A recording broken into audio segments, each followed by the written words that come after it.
John Wilson drove his expensive car down the main street of Los Angeles. It was late evening and the stars were shining bright in the sky. John was happy. His new movie had just opened in theaters across the country, and people loved it. As one of the most famous movie producers in Hollywood, John was used to success, but this felt special. The bright blue and red lights flashing in his mirror made John frown. He checked his speed. He wasn't driving too fast. He pulled over to the side of the road and waited. John wasn't too worried. He had been stopped by police before for small things or sometimes for no reason at all. As a black man in an expensive car, this happened more often than it should. Officer Mike Baker walked up to the car with his hand already on his gun. John noticed this right away and felt worried. Most traffic stops didn't start like this. John rolled his window all the way down and put both hands where the officer could see them on the steering wheel. He had learned to do this to stay safe. "License and registration," Officer Baker said in an angry voice. John saw that the officer's body camera was turned off. "Can I ask why you stopped me, officer?" John asked in a calm voice. Officer Baker's face got hard. "I asked for your license and registration, not questions." John nodded slowly. "I understand. I'm going to reach for my wallet in my jacket pocket, okay?" He told the officer what he was doing to be careful. As John reached for his wallet, Officer Baker suddenly pulled out his gun and pointed it at John's head. "Hands where I can see them, now." The officer was shouting now. John froze. His heart was beating fast, but he put his hands back on the wheel. "My hands are here, officer. They're right here on the wheel." His voice stayed calm even though he was scared. "Get out of the car." "Slowly," Baker ordered, still pointing his gun at John. "Officer, I don't understand what's happening. I wasn't speeding or breaking any laws," John said, trying to keep his voice steady. The situation was getting worse for no reason, and he knew how dangerous that could be. This car was reported stolen, Baker claimed, though this wasn't true. "Get out now or I'll say you're fighting arrest." What neither man knew was that a young woman in a car nearby had started recording everything with her phone. Lisa Chen had been driving home when she saw the police stop. Something about how aggressive the officer was made her start filming, a choice that would change many lives. John carefully opened his door and got out, hands raised. "This is my car, officer. I've owned it for 3 years. The papers are in the glove box." Officer Baker pushed John against the car and started to put handcuffs on him. "Sure it is. All you people say that." This comment made John feel cold inside. "What do you mean, you people?" he asked, though he already knew. "Don't act stupid," Baker said nastily, making the handcuffs too tight. "Guys like you don't drive cars like this unless you're doing something illegal." Lisa kept recording everything, even though her hands were shaking. She got the officer's racist comments clearly on video. When Baker opened John's wallet and saw his producer's card and driver's license, his attitude changed right away. "John Wilson, the movie producer?" Baker's voice changed from mean to surprised. He knew the name. Wilson Films was famous all over the world, but he still kept his gun pointed at John. "Yes," John said, still pressed against his car. "That's why I'd like you to put your gun away and tell me why you stopped me." Instead of doing that, Baker just stood there knowing he had made a mistake but not wanting to back down. "I still need to check your information." A second police car arrived, coming to help because Baker had called for backup. Officer Sarah Jones got out and right away saw her fellow officer with his gun out and John in handcuffs. "What's going on here?" Jones asked, walking up carefully. "Suspected stolen car," Baker said, but he didn't sound sure anymore. Officer Jones looked from Baker to John, then at the expensive car. She looked worried about the situation. "Sir, is this your car?" she asked John directly. "Yes, I'm John Wilson. My license and car papers are both in the car and Officer Baker has my wallet," John explained calmly. "I've been cooperative, but I still don't know why I was stopped." Jones turned to Baker. "Why is your gun out? And why is Mr. Wilson in handcuffs?" "He made a suspicious movement," Baker claimed. "I reached for my wallet when he asked for my license," John corrected. By now, Lisa had walked closer, still recording. I have the whole thing on video, she said, her voice shaking but determined. The officer pulled his gun when this man reached for his ID just like he was told to do, and he made racist comments. Officer Jones looked angry. She turned to Baker. Put your gun away now. Her voice was very serious. Baker put his gun away, his face red with anger and embarrassment. Jones quickly took off John's handcuffs and said, Sorry. Sir, I'm very sorry about this. Are you okay? Physically, yes, John answered, rubbing his wrists. But I want to make an official complaint. This officer pulled his gun for no reason and said racist things during this stop. The next morning, the video Lisa had recorded was all over the internet. It showed everything, including Baker's racist comments and unnecessary force. News channels across the country showed the story. Famous producer John Wilson held at gunpoint in racist traffic stop. The police department acted quickly. Police. Chief Maria Lopez called a news meeting by noon. What we saw in that video is completely unacceptable and goes against everything our department stands for, she said firmly. Officer Baker has been fired, effective immediately. We are fully cooperating with an outside investigation, and will be looking at all of Officer Baker's previous arrests and stops to see if he did this before. The mayor also made a statement against what happened and announced new rules to address police bias. This incident shows serious problems that need immediate attention. We are requiring more body cameras and expanding our training programs on bias, starting right away. John Wilson, despite his scary experience, decided to use his position to push for change. In an interview 3 days after the incident, he spoke calmly but powerfully. What happened to me happens to people who don't have my money or fame every day. The difference is that I had a witness with a camera and a name people know. This isn't about one bad officer. It's about a system that lets these incidents keep happening. Lisa Chen was praised by civil rights groups for her quick thinking. John, impressed by her courage, offered her a job at his film company. She showed remarkable judgment and bravery, he told reporters. Those are qualities we need more of, both in movies and in society. Former Officer Baker tried to defend himself through his union, claiming he had followed rules, but more complaints about his behavior started coming from other drivers he had stopped over the years.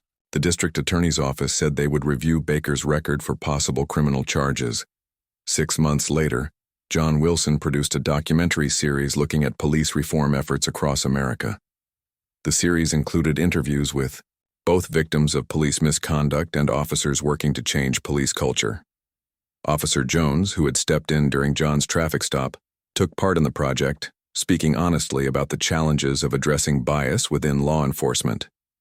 Sometimes the most powerful stories are the ones that show both the problem and how to fix it, John explained during the documentary's first showing. This experience taught me that change happens when people in every position, ordinary people, with phones, good officers who speak up, leaders who take immediate action, all do their part. The incident that started as a frightening traffic stop eventually led to important reforms in the Los Angeles Police Department and inspired similar changes in departments nationwide. For John, it confirmed something he had always believed about storytelling, that bringing truth to light, however painful, was the first essential step toward making things better. 1 week after the incident, John Wilson sat in his large office overlooking the busy streets of Los Angeles. His phone kept ringing with calls from news reporters, civil rights leaders, and other celebrities. The video of his traffic stop had been seen by millions of people around the world. John felt tired but determined to make something good come from what happened to him. Lisa Chen, the young woman who had recorded the video, was now sitting across from John. She wore a simple blue dress and looked nervous in the fancy office. "Thank you for coming to meet me," John said with a warm smile. "Your video changed everything. Without it, it would have been my word against Officer Baker's." Lisa nodded shyly. "I just did what anyone should do. I saw something wrong happening and recorded it. Not everyone would be brave enough to do that," John said. "That's why I wanted to offer you a job at my company. We need people who stand up for what's right." Lisa's eyes went wide. "Really? But I don't have much experience in movies." You have good instincts and courage. Those can't be taught, John explained. You can learn the rest. What do you say? Before Lisa could answer, John's assistant knocked on the door. Sorry to interrupt, but the police chief is here to see you. John looked surprised. Send her in. Police Chief Maria Lopez walked into the office. She wore her full uniform and looked serious. Mr. Wilson, thank you for agreeing to see me. I wanted to speak with you personally about what happened. John offered her a seat. I appreciate you coming here, Chief Lopez. First, I want to say, again, how sorry we are for what you experienced, the chief said. Officer Baker's actions were completely unacceptable, but I'm not just here to apologize. I want to ask for your help. My help? John asked, looking curious. Chief Lopez nodded. Yes. We're starting a new training program for our officers about racial bias. Having someone like you speak to them would make a real difference. They need to hear directly from someone who has experienced this kind of treatment. John thought for a moment. To be honest, Chief Lopez, I wasn't planning to work with the police department. I was thinking of making a documentary about police bias instead. I understand, the chief said. But what if we could do both? Let us show you the changes we're making, include that in your documentary, and help us train our officers better. Lisa, who had been quiet, spoke up. If you don't mind me saying, that sounds like a good idea. Show both sides, the problem and the efforts to fix it. John looked at Lisa with new respect. You make a good point. He turned back to Chief Lopez. Okay, I'm interested, but I want complete access to your training, to the officers, to everything, and I want to bring in outside experts on racial bias to help develop the training. That's fair, Chief Lopez agreed. We have nothing to hide. We want real change too. As Chief Lopez left, John's phone rang again. It was his lawyer, David Kim. John, we need to talk, David said when John answered. Baker's police union is fighting back. They're claiming you were aggressive during the stop and that the video doesn't show the whole story. John sighed. Of course they are. What does this mean? It means Baker might try to get his job back, David explained. And they're trying to paint you as the villain in the media. We need to be prepared. What should we do? John asked. I think we should release your full statement now, along with any other evidence we have, David suggested. And we should move forward with the official complaint against Baker. The department has fired him, but we need to make sure he loses his police license too. After hanging up, John explained the situation to Lisa. This is going to get ugly. The union will try to protect Baker and they might attack me in the process. That's not fair, Lisa said, looking upset. No, it's not. But it's common, John said.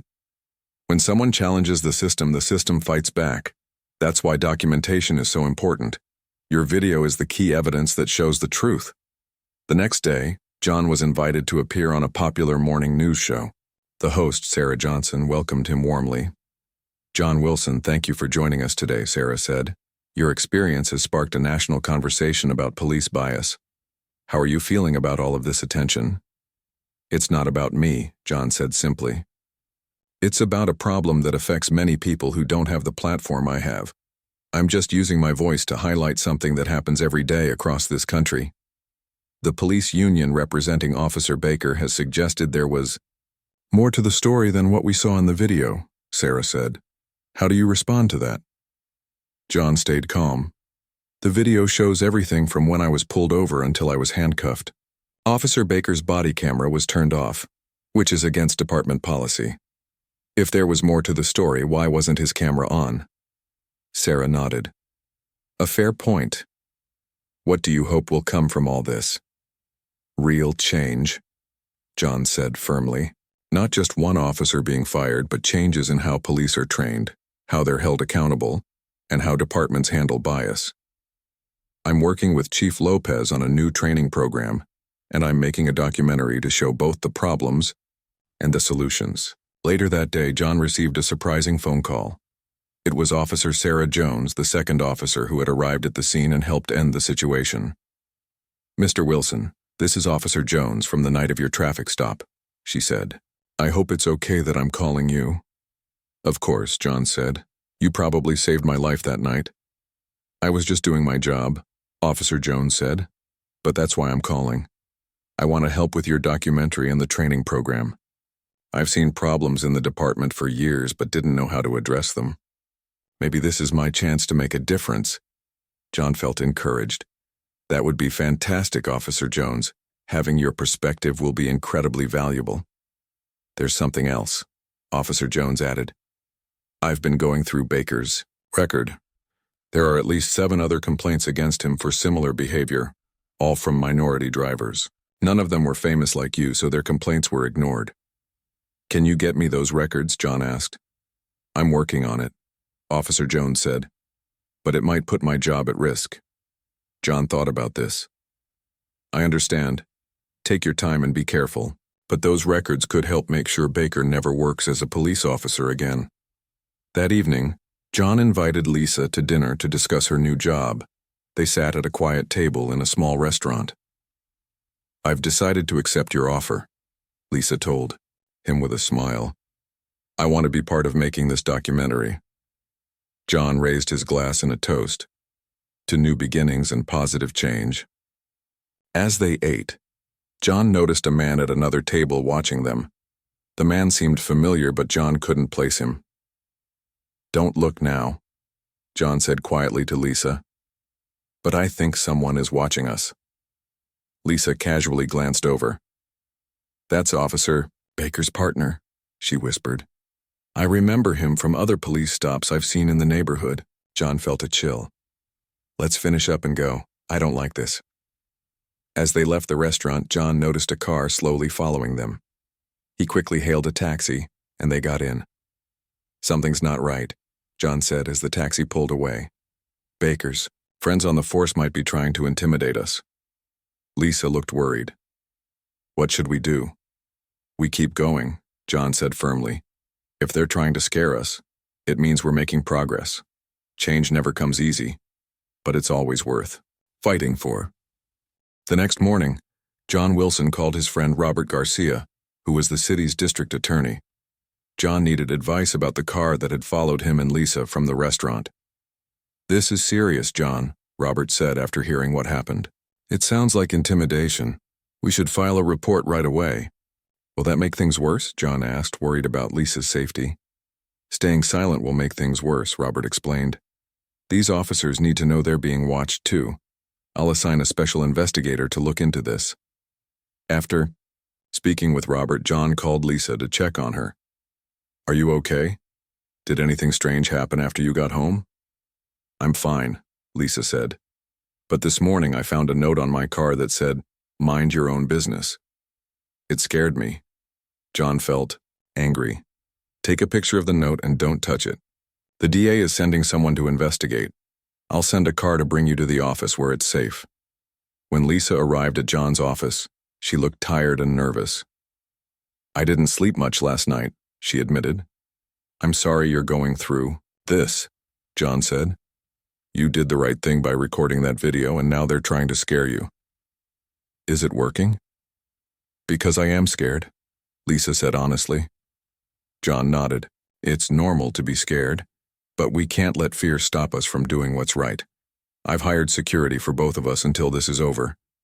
As they were talking, John's assistant came in. There's someone here to see you. He says he's a police officer and has information about Baker. John and Lisa looked at each other with concern. Did he give a name? John asked. Officer Tony Martinez, the assistant said. John thought for a moment. Let him in, but have security stand by. Officer Martinez was a younger man who looked nervous as he entered the office. Mr. Wilson, thank you for seeing me. I worked with Baker for 2 years, and I've seen how he treats people, especially minorities. Why are you here? John asked carefully. Because what happened to you wasn't right, and it wasn't the first time, Martinez explained. Baker has a group of officers who protect each other. They cover up complaints and turn off their body cameras on purpose. Do you have proof? John asked. Martinez nodded and pulled out a flash drive. These are messages from our department chat group. Baker and his friends talk openly about targeting certain drivers in neighborhoods. They call it hunting, John. took the flash drive. This is very brave of you. Aren't you worried about what will happen when they find out? I became a police officer to help people, not to harass them, Martinez said simply. I can't stay silent anymore. After Officer Martinez left, John called his lawyer to discuss the new evidence. This could break the case wide open, David said. It's not just about Baker anymore. It's about a whole group of officers abusing their power. Later that day, Chief Lopez called John. Mr. Wilson, we have a problem. Someone leaked information to the press about our new training program, and now Baker's supporters are protesting outside the police station. What are they saying? John asked. That we're throwing Baker under the bus to please Hollywood, Chief Lopez said with frustration. They're calling you a liar and saying the department is weak for firing Baker. We need to move faster, John decided. I want to start the documentary right away, and we should make the training program public. Let people see what we're trying to do. The next day, John held a press conference outside his production company. Many reporters and cameras were there. Lisa stood beside him looking nervous but determined. A week ago, I was pulled over, had a gun pointed at my head and was handcuffed for no reason except the color of my skin, John began. Thanks to Lisa Chen, who bravely recorded the incident, Officer Baker was fired. But now we're learning this wasn't an isolated incident. John held up the flash drive. I have evidence that a group of officers, including Baker, regularly targeted minority drivers and covered up complaints. This isn't about one bad officer. It's about a broken system that allows racism and abuse to continue. John announced his plans for both the documentary and the police training program. We need to show both the problem and the solution. I'm working with Chief Lopez and good officers who want change. This won't be easy, but nothing important ever is. As John was speaking, he noticed a man at the back of the crowd looking angry. It was former Officer Baker. John continued speaking but signaled to his security team, who moved closer to the stage. After the press conference, John's security rushed him and Lisa to his car as reporters shouted questions. As they drove away, John saw Baker watching them with hatred in his eyes. He was there, Lisa said, her voice shaking. Baker was at the press conference. I saw him, John said. He's trying to scare us again. But now he doesn't have a badge or a gun, which makes him less dangerous. Back at the office, John got a surprising call from a famous talk show host, Michael King. John, I want you on my show tomorrow night. The whole country is talking about your story and people need to hear directly from you. I'll do it, John agreed. But I want to bring Lisa Chen with me. Her courage made all of this possible. That evening, Officer Jones called John with news. The department just started an internal investigation into the group of officers Martinez exposed. 5 officers have been suspended already. That's good news, John said. Is Martinez okay? He's being protected, Officer Jones assured him. And more officers are coming forward with stories about Baker and his friends. The wall of silence is breaking down. The next night, John and Lisa appeared on Michael King's show. Millions of people watched as they told their story. John explained how one traffic stop had uncovered a larger problem of police bias. What gives you hope that things can change? Michael asked. Lisa spoke up. The fact that good police officers like Martinez and Jones are willing to stand up and say this is wrong. Change starts with people being brave enough to do the right thing. John nodded. And the fact that Chief Lopez didn't just fire Baker, she's working to change the whole culture. Real change happens from both the top down and the bottom up. After the show, as John and Lisa were leaving the studio, John's phone rang. It was Robert Garcia, the DA. John, we just arrested Baker, Robert said. He was outside the TV studio with a gun in his car. It looks like he was planning something bad. John felt cold all over. Are you sure? Yes. He'll be charged with stalking and illegal possession of a firearm. His police license has been permanently revoked, Robert explained. You and Lisa should be safe now. When John told Lisa the news, she started crying with relief. It's really over? John put his arm around her shoulders. This chapter is over, but our work is just beginning. We have a documentary to make and a training program to build. The real change is still ahead of us. As they drove home, John thought about how one terrible night had led to exposing corruption, creating new training programs, and bringing good people together to fight for change. Sometimes the worst moments could lead to the best opportunities to make a difference. 2 months had passed since former Officer Baker's arrest. John Wilson sat in a large meeting room at the police headquarters, watching as 30 police officers listened to his story. This was the first day of the new training program that John had helped create with Chief Lopez. "I never thought I would be working with police after what happened to me," John told the officers. "But change doesn't happen by walking away from problems. It happens when we face them together." Some officers in the room looked uncomfortable. Others nodded in agreement. John could tell that not everyone wanted to be there. "I know some of you might think this is a waste of time," John continued. "You might think, I'm not racist, so why do I need this training? But this isn't about accusing anyone. It's about understanding how bias affects all of us, sometimes without us even knowing it." Lisa Chen, who was now working as a producer on John's documentary, stood up to share her part of the story. "When I recorded that video of Officer Baker pointing his gun at Mr. Wilson, I was scared. But I knew I had to do something. Everyone has a role to play in making things better." After the training session, a tall officer named James Patterson approached John. "Mr. Wilson, I want to be honest with you. When this training was announced, I was against it. I felt like we were all being blamed for what Baker did." John nodded. "I understand that. It's natural to feel defensive.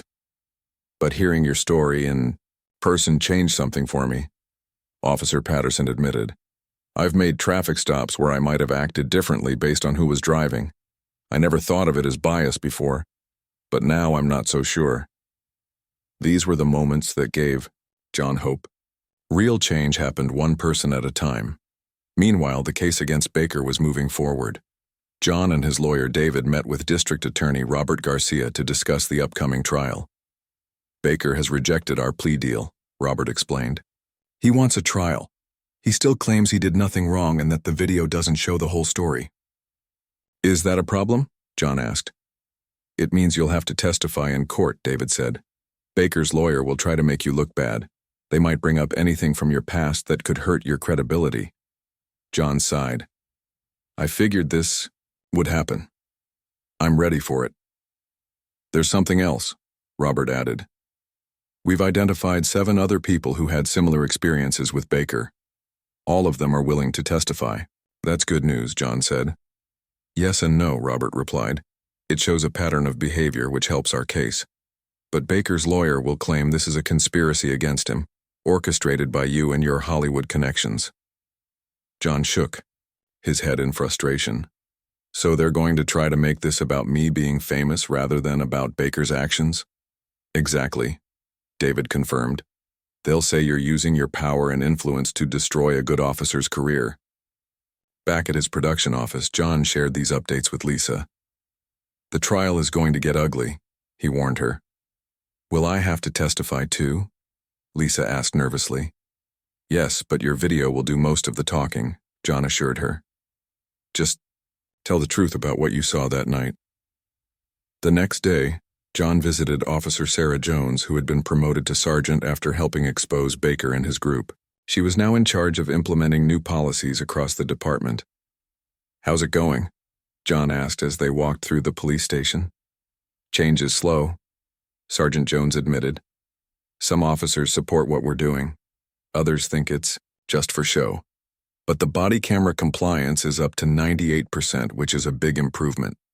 "And what about the officers who were suspended?" John asked. 3 have been fired and 2 are still under investigation, Jones explained. The evidence from Officer Martinez's flash drive was very damaging. They can't deny what they wrote in those messages. As filming for the documentary continued, John decided to interview Baker's victims who would be testifying at the trial. Each person had a similar story, being pulled over for no clear reason, facing aggressive behavior, racial comments, and threats. Marcus Thompson, a young teacher, described his experience.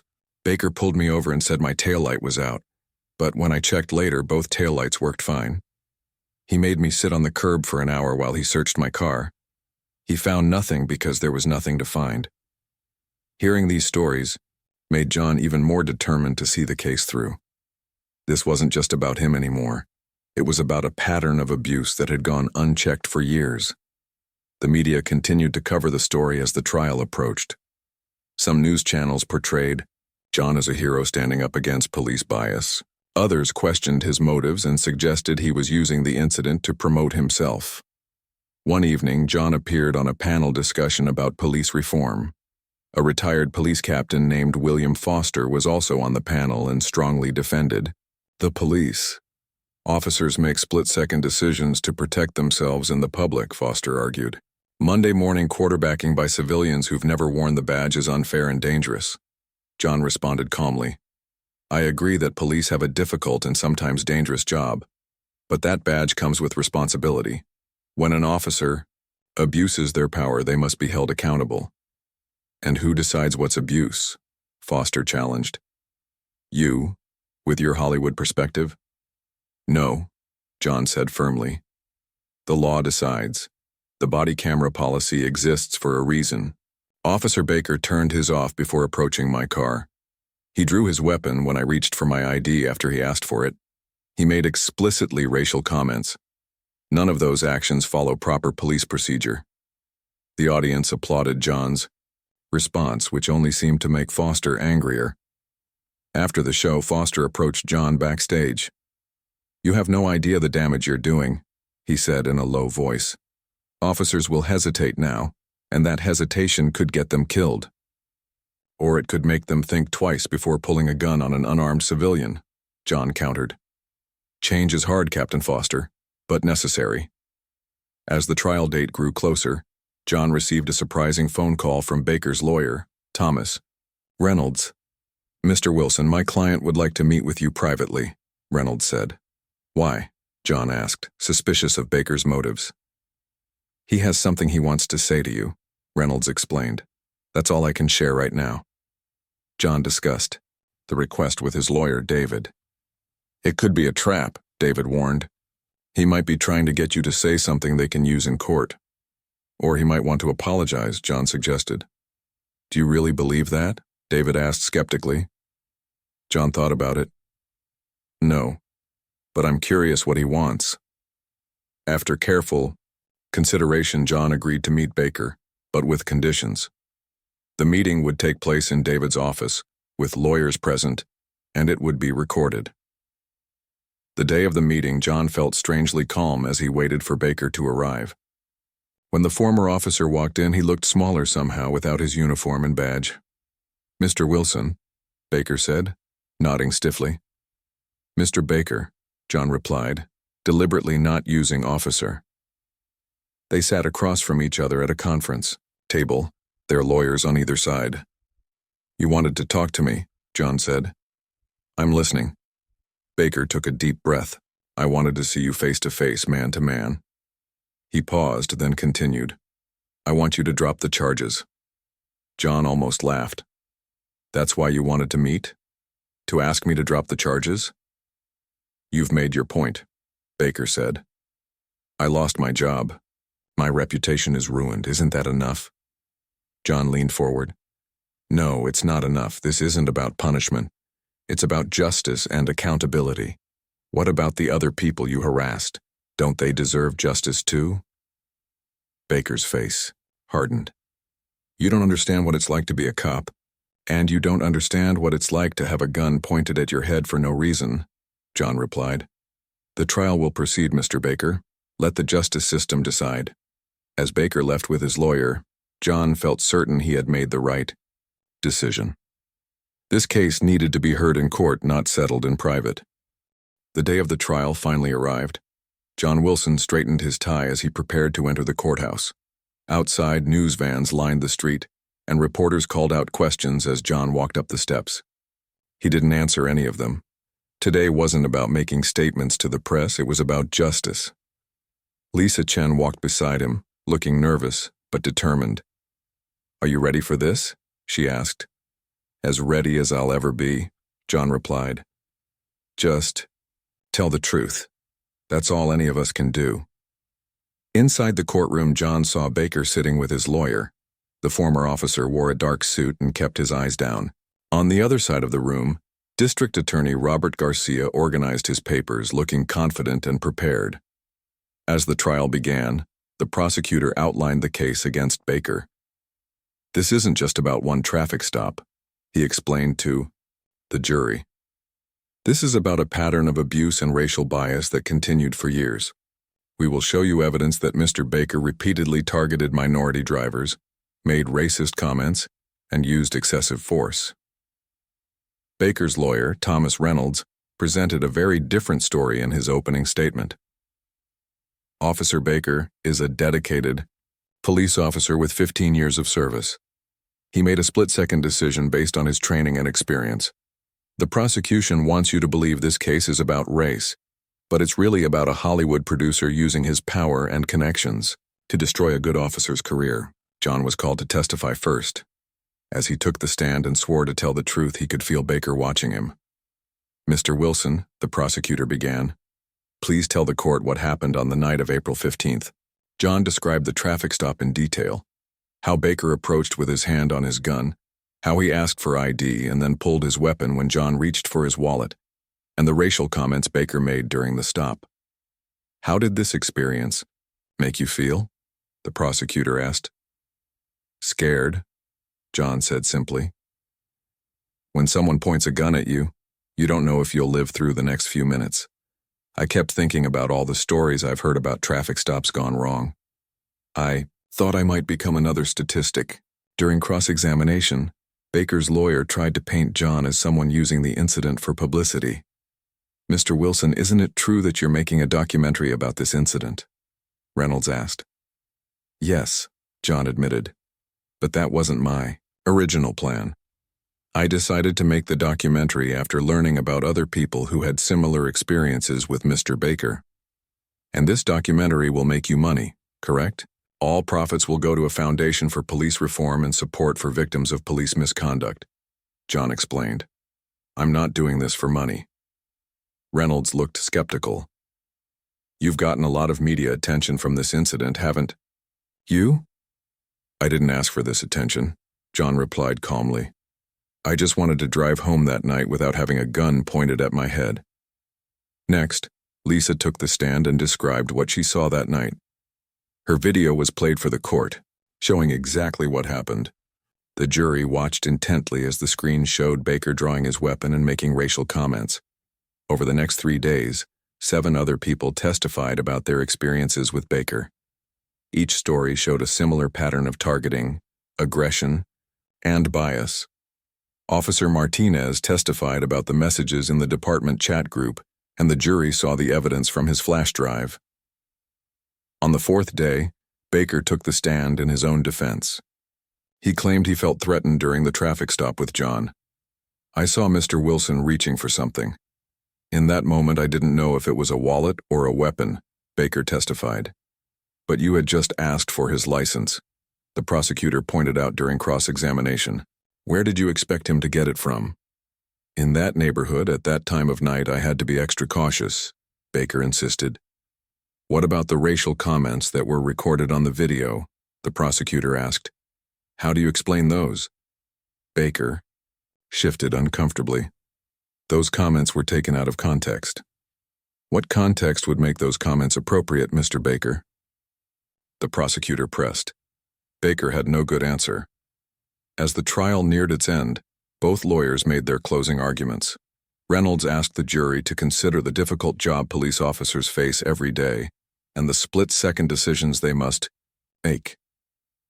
Garcia reminded the jury of the video evidence and the pattern of behavior shown by multiple witnesses. While the jury deliberated, John waited anxiously with Lisa and his lawyer in a small room at the courthouse. "How long do you think they'll take?" Lisa asked. "Hard to say," David replied. "But the evidence is strong. I'm cautiously optimistic." After just 4 hours, the jury returned with a verdict. The courtroom fell silent as everyone took their seats. John could feel his heart pounding as the judge asked if the jury had reached a decision. "We have, Your Honor," the jury forewoman said, standing up with a piece of paper in her hand. "On the charge of assault with a deadly weapon, how do you find?" "We find the defendant guilty." On the charge of civil rights violations, how do you find? We find the defendant guilty. On the charge of filing false police reports, how do you find? We find the defendant guilty. John closed his eyes briefly, feeling a wave of relief wash over him. Baker showed no emotion as the verdict was read, staring straight ahead with a blank expression. 2 weeks later, Baker was sentenced to 7 years in prison. As he was led away in handcuffs, he finally looked at John, his eyes filled with anger. John met his gaze steadily, not with triumph but with a quiet sense that justice had been served. After the sentencing, John held a small press conference on the courthouse steps. Today isn't about celebration, he told the reporters. It's about accountability. For too long, people like Mr. Baker have abused their power without consequences. This verdict sends a message that a badge doesn't put anyone above the law. A reporter called out, "What happens now with your police training program?" "It continues," John said firmly. "This case was never just about punishing one officer. It's about changing a system that allowed his behavior to go unchecked for years. Chief Lopez and I are committed to that change." 6 months later, John stood in a movie theater filled with police officers, community leaders, and the people who had testified against Baker. They were there for the premiere of his documentary, The Badge and the Truth. The film told the whole story, from John's traffic stop to Baker's conviction, and all the work being done to reform the police department. It showed the good officers who were leading the change and the brave citizens who had come forward to tell their stories. As the credits rolled, the audience gave a standing ovation. Chief Lopez walked to the front of the theater to stand beside John. "This film doesn't just show a problem," she said to the audience. "It shows a path forward. In the past 6 months, complaints against our officers have dropped by 40%. Body camera compliance is at 100%. We're not perfect, but we're making real progress." John nodded in agreement. Change is possible when good people work together. That's the message I want everyone to take from this film. After the screening, Lisa approached John with a smile. "We did it. We actually made a difference." "We did," John agreed. "But there's still so much work to do." "I know," Lisa said. "And I'm ready for whatever comes next." John looked around at all the people who had come together because of one terrible night that could have ended his life. Instead, it had started a movement. The road ahead wouldn't be easy, but for the first time in a long time, he felt hopeful about the future. "So am I," John said. "This isn't the end of the story. It's just the beginning."